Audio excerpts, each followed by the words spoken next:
Otra pregunta más avanzada aún sería encontrar regularidades. Es decir, ¿qué cuestiones permanecen?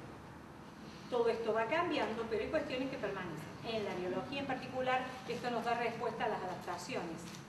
Pero en las ciencias sociales también hay reglas, normas que subyacen a las conductas y que permanecen en el tiempo a pesar de que las interrelaciones cambian. Más complicado aún es pensar hacia dónde se dirige ese cambio. Porque a veces nos preguntamos, está bien, esto está cambiando. Por dar un ejemplo social, hay una fuerte influencia de la tecnología en las situaciones modernas. Los chicos ahora se manejan con otro tipo de lenguaje. Hay una serie.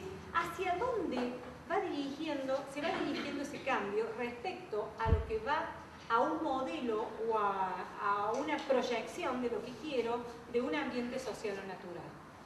Y última pregunta, ¿qué influencia tiene el hombre y dónde metió el dedo, diría yo? Es decir, ¿cuáles son las acciones del hombre que van haciendo que esto se dirija para allá y no para allá? Entonces creo que estas 5 preguntas que yo las he sacado de los filamentos ambientales con que los parques nacionales de Estados Unidos hacen la guía de los visitantes, creo que nos pueden orientar a empezar a ubicarnos a dónde queremos hacer el corte de nuestra investigación. Vamos a preguntarnos sobre algo, sobre lo que hay, vamos a trabajar sobre un cambio, vamos a direccionar el cambio hacia algún lugar. ¿Qué es lo que queremos hacer? ¿Hasta aquí? Sí. Otra característica interesante de las investigaciones, estas en ciencias sociales, es que en general son interdisciplinares. Además, hay algo que es bastante interesante, que hay una relación entre el investigador y el objeto investigado. Nosotros somos parte del sistema social que vamos a investigar. Esto es bastante importante tenerlo en cuenta porque los fenómenos educativos y los fenómenos sociales nos tiene al investigador involucrado en la situación. Y este afán de neutralidad que nos explicaba Adriana es bastante difícil objetivar, porque somos parte de la cosa. Entonces, esto hay que cuidarlo, y esto se cuida con situaciones y con análisis de confiabilidad, que es lo que vamos a explicar en el segundo libro que vamos a escribir.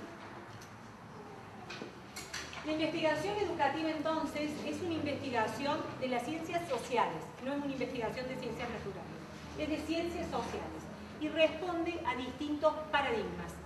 ¿Qué es un paradigma? Es un acuerdo de la comunidad de investigadores para un momento dado. ¿Sí? Entonces, tenemos 3 grandes paradigmas. Un paradigma que ya está con fuertes críticas actualmente es el paradigma empírico-analítico. Es el paradigma que se originó con la influencia del positivismo y es esa ciencia muy experimental a la cual en parte criticó Adriana.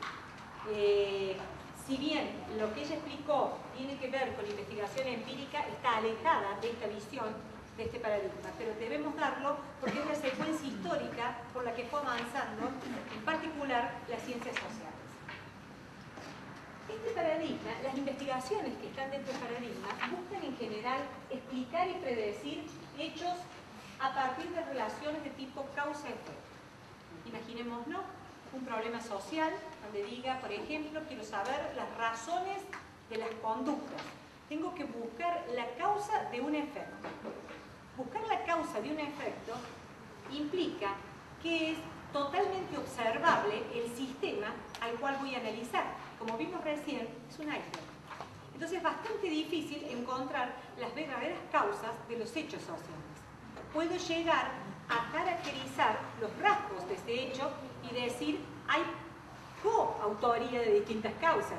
Difícilmente encuentre la causa precisa. Entonces este paradigma entra en un poco a tambalear cuando estamos pensando en ciencias sociales. Otra afirmación de él es que importa la neutralidad de la investigación y su objetividad. Es bastante difícil ser neutral al interpretar un hecho social. ¿Por qué? Porque de suyo nos exige un posicionamiento político el hecho de interpretar algo. Entonces es bastante difícil hablar de un investigador en ciencias sociales neutral. No se es neutral desde el momento que se elige el problema, desde el momento que se decide tomar tal dato y no tal otro, y desde el momento que se interpreta a la luz de una teoría o de otra. Ningún investigador es neutral, menos investiga una situación de ciencias sociales.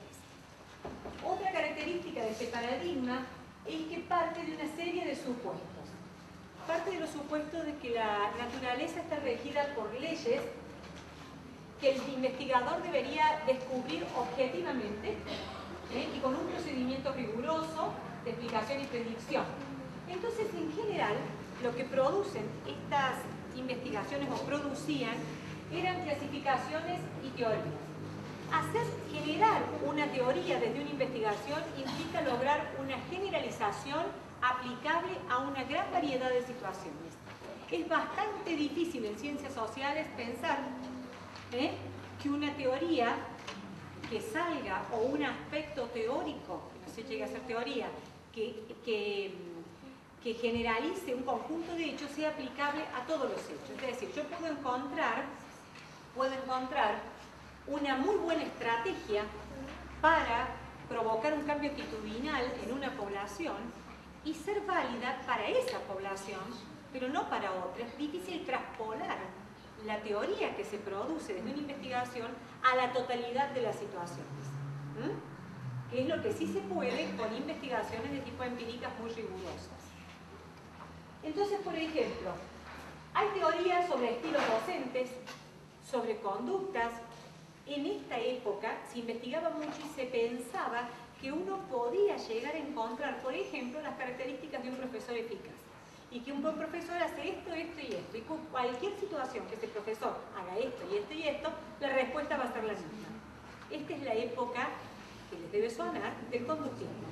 ¿Sí? Del conductismo. Entonces buscamos, la palabrita clave acá es regularidad. Lo que se busca es la regularidad y la causa.